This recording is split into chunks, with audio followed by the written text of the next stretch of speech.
Hello and welcome to the 18 WJTS News for Thursday, July 17th, 2025. Thank you so much for choosing us for your local news coverage this evening. I'm Jane Jackson reporting.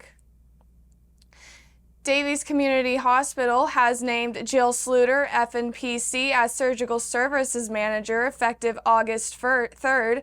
A respected clinical leader with more than 8 years of surgical nursing experience, Sluter brings a deeper understanding of patient care and operating room efficiency to the role, further strengthening the hospital's mission to deliver advanced, compassionate surgical services close to home.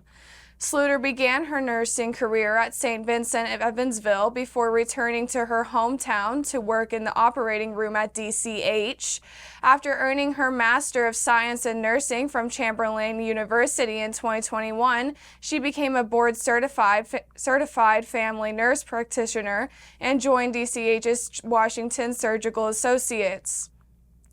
Sluter's experience in both bedside nursing and provider roles uniquely positions her to support patients, surgical staff, and referring providers alike. As a lifelong native of Southern Indiana, she is passionate about ensuring high-quality surgical care is available right here in Washington. Outside of work, Sluter enjoys raising her 2 daughters, spending time with family and friends, and traveling.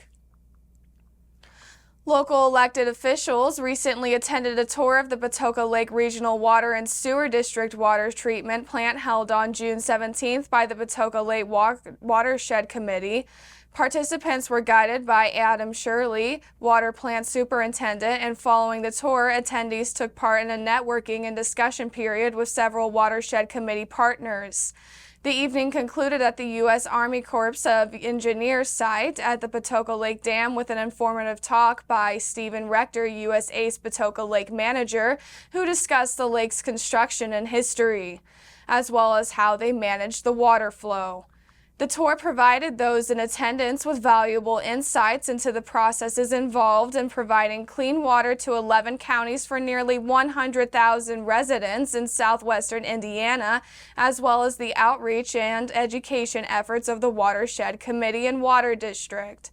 The Patoka Lake Watershed Committee commends its partners for their assistance in planning and hosting the event, as well as thanks to those who took the time to attend and learn about this important resource. A striking new mural celebrating health and community is set to grace the exterior of the patient-centered medical home clinic on Main Street, marking a vibrant enhancement to Tell City's public art scene. Created by local artist Colleen Reed of Fine Art and Murals, the mural will be installed at the corner of Mozart and Main. The artwork is designed to convey themes of wellness and hope, reinforcing the clinic's dedication to serving the community and uplifting the downtown atmosphere. At the same time, the clinic's parking lot is currently closed for repaving, with work ongoing through July 25th. The improvements aim to offer smoother, safer access for patients and visitors. Signs and tape are in place to indicate restricted areas during this period. Once completed, the upgraded lot will serve as the official parking area for the PCMH clinic, with clear directional signage to help guide individuals during the transition. Local leaders expect the enhancements will streamline clinic access and contribute to a more welcoming environment downtown. The mural unveiling is expected later this month following completion of the paving work, with the clinic inviting the community to celebrate this blend of art and infrastructure in downtown Tell City. The Indiana Natural Resources Commission granted a final adoption of rules overseeing carbon sequestration and carbon dioxide transmission pipelines. Carbon sequestration involves the capture of carbon dioxide produced through industrial facilities and its injection deep underground into porous rock with the purpose of reducing greenhouse gas emissions. In 2022, the Indiana General Assembly passed legislation to allow for carbon sequestration projects in Indiana, and in 2023 passed legislation directing the DNR to adopt rules for their implementation. The adopted rules establish permitting processes, operational requirements, and compliance standards for industry participants, as well as protection for neighboring landowners. Currently, carbon sequestration projects in Indiana must be reviewed by U.S. Environmental Protection Agency for matters including safety and water quality protections before receiving federal Class 6 construction and injection permits. These federal permits are required before companies can receive a carbon sequestration permit or a pipeline certificate of authority from the DNR. The Ferdinand Merchant Association will host its annual community banquet on Wednesday, August 20th at the Ferdinand Community Center. Doors open at 5 p.m. for an evening of networking, dinner, and celebration.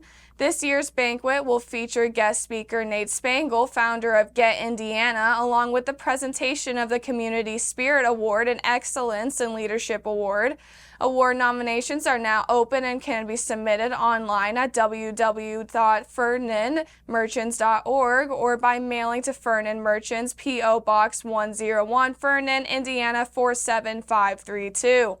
Nominations are due by July 30th and are open to individuals from Ferdinand and surrounding areas. Tickets are $35 per person and sponsorships are available at various levels. Last year's banquet was highlighted by energetic conversations and community pride, and organizers are looking forward to another successful night. And that's your Thursday news here on 18 WJTS. Next up is your weather forecast.